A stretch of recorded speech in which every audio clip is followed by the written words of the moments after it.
من صدا خیلی میشنم که بگم سلام پدر. ما قرارش تو حرف بزنیم من قرارش تو نگاش بکنی؟ آره عزیزم آره.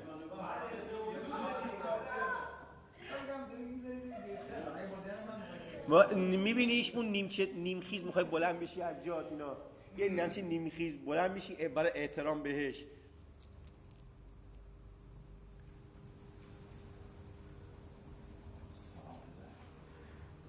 خوش تقریبا بلند شو. خوش اومدی. بلند شو رو دو پا حسین. حالا این میفته. حالا بچگونی نگیره.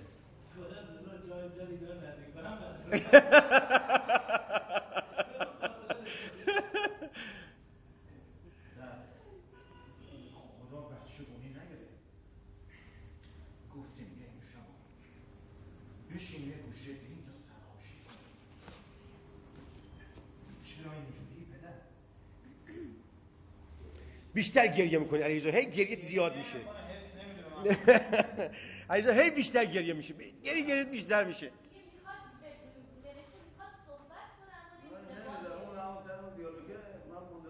اصلا نه دیالوگ نداری که، دیالوگ نداری. نه میخواد من میخوام حرف بزنم، اون جمله‌ای که من یا میخوام باز با گریه میخوام حرف بزنم، نگاش کن.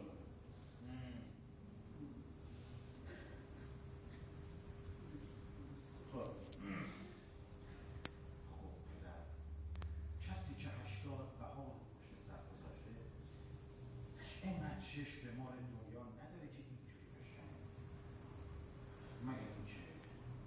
مگر اینکه خبری چیزی شده باشه که از دست ما برپایی کاری برنمیاد.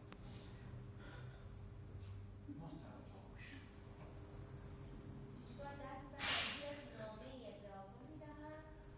آقا نامه آره دیگه. ما سر و پا گوشیم.